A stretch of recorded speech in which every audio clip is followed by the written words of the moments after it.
Hi అండి. నేను ఇప్పుడు ఎక్కడున్నానో అనుకుంటున్నారా? ఎక్కడో కాదండి, నేను మా ఇంట్లోనే ఉన్నాను. మా ఇల్లు వచ్చేసి మీకు తెలుసు కదా, నేను ఆల్రెడీ ప్రీవియస్ వీడియోలో చెప్పాను 4 స్టేర్స్ ఉంటుంది అనమాట. కింద 2 స్టేర్స్ వచ్చేసి హోమ్ అప్లయన్సెస్ షాప్ ఉంటుంది, పైన 2 స్టేర్స్ వచ్చేసి మేము ఉంటాం అనమాట. యాక్చువల్గా మా సాత్విక కింద కూర్చుని హాల్లో చదువుకునేది. బట్ మా సాత్విక 10th క్లాస్కి వచ్చింది. 10th క్లాస్ వచ్చిన తర్వాత దానిలో ఒక రకమైన భయం అనేది మొదలైంది. ఏంటంటే బాగా చదువుకోవాలి, చదువుకుంటే మంచిగా మనం అందరిలోని కూడా మంచిగా పేరు సంపాదించుకోవచ్చు, అందరూ మనల్ని పొగుడుతారు అని చెప్పేసి అని మంచిగా అది చదువు మీదకి మగ్గు చూపించింది అనమాట. ఆ మగ్గు చూపించిన టైంలోనే ఈ రూమ్ అంతా కూడా చాలా క్లమ్జీగా ఉండేది. మాసిన బట్టలు కానీ ఏదైనా స్టోర్ ఐటమ్స్ కానీ ఏమైనా కూడా ఈ రూమ్ లో వేస్తూ ఉండేవాళ్ళం అనమాట. ఈ రూమ్ లోకి మేమైతే అసలు ఎక్కువగా రెగ్యులర్ గా రాము.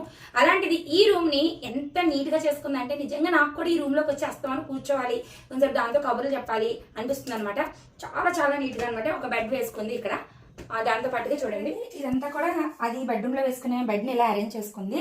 అండ్ దాంతో పాటుగా ఈ బాక్స్ కోసం ఎక్స్పెషల్లీ చెప్పాలన్నమాట, ఇది మెక్వై టవర్ ఫ్యాన్ అండి. మేము ఆల్రెడీ ఫ్యాన్స్ అవి అమ్ముతాం కదా, అందులో ఒక ఫ్యాన్ ని ఇక్కడ ఈ విధంగా అరేంజ్ చేసుకుంది.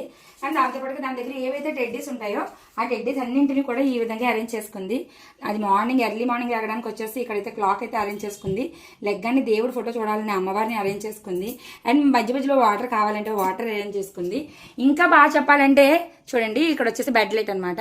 ఇక్కడ అన్ని కొటేషన్స్ అనమాట. ఇవన్నీ కొటేషన్స్ అన్ని కూడా మా సాత్వికాయ ప్రిపేర్ చేసుకుంది కొత్తగా. అండ్ దాంతోపాటుగా చూడండి, ఇంట్లో చిన్ని బటర్ఫ్లైస్ ఎక్కడ దొరికాయో తెలియదు, ఇవి కూడా నేను ఇప్పుడే చూశాను, ఇవి అరేంజ్ చేసుకుంది.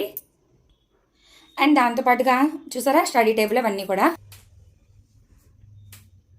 అండ్ చూసారు కదండి ఏదైతే దాని స్కూల్ బ్యాగ్. అండ్ దాంతోపాటుగా మళ్ళీ అది కూర్చున్న దగ్గరికి మళ్ళీ ఒక ఫ్యాన్, పైన ఆల్రెడీ ఒక ఫ్యాన్ ఉంది, పైన చూపించు, పైన ఒక ఫ్యాన్ ఉంది, మళ్ళీ ఒక ఫ్యాన్. అది కూడా ఇది ఏంటంటే రీఛార్జబుల్, ఇంట్లో కరెంటే పోదు, ఇన్వర్టర్ ఉంది, అయినా కూడా రీఛార్జబుల్ ఫ్యాన్ అనమాట.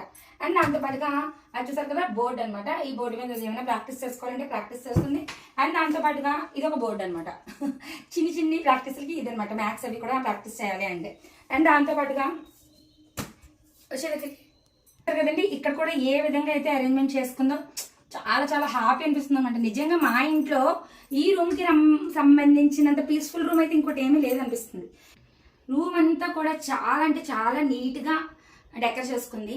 ఉన్న వాటిల్లోనే అది అలా చేసుకుంటుంది. నాకు చాలా హ్యాపీ అనిపిస్తుంది అనమాట. కిందనైతే అలా డిస్టర్బెన్స్ గా ఉండేది, ఎవరొకరు రావడం వెళ్ళడం ఇవన్నీ ఉండేది అనమాట. కానీ పైన అది ఉంటుంది, కింద మేము వచ్చి వెళ్తుంది కూడా తెలియట్లేదు. ఇదంతా మీకెందుకు నేను వీడియో చేసి చూపిస్తున్నానంటే, పిల్లలకి ఈ విధమైన మంచి రూమ్ అనేది అరేంజ్ చేసి ఇవ్వలేకపోయినా వాళ్ళు ఉన్న ప్లేస్ ని మీరు మంచిగా డెకర్ చేసి ఇచ్చినట్లయితే వాళ్ళు పీస్ఫుల్ గా చదువుకుంటారు, హ్యాపీగా వాళ్ళు కూడా ఎడ్యుకేషన్ లో మంచి స్కిల్స్ అన్ని డెవలప్ చేసుకుంటారు. ఇది కూడా నాకు చెప్పింది మా సాత్విక. అమ్మ నేను కింద చదివిన దానికన్నా పైన చదువుకుంటే నాకు ఇంకా బాగుందమ్మా, చాలా చాలా పీస్ఫుల్ గా ఉంటుంది, చదివింది మైండ్కి ఎక్కుతుందని చెప్తుంది. అంతే కదా.